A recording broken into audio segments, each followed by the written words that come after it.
Hello, you are watching Cooking with Chase. Janice, what do we have to cook today?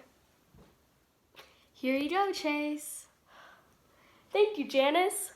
Whoa, this looks like a really hard one to make. I might have to put my hair up. Now, let's get rolling. Our ingredients for this night are independence, bravery, and kindness. Let's pour them in.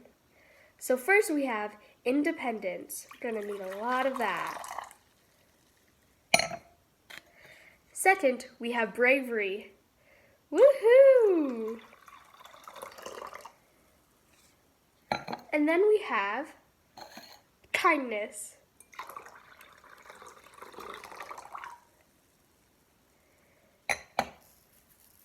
And then we need to top it off with some jazz.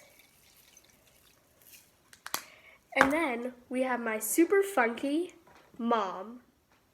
Now, I am your host, Chase, and thank you for watching Cooking with Chase. And make sure to stay tuned for the next episode. Have a good day!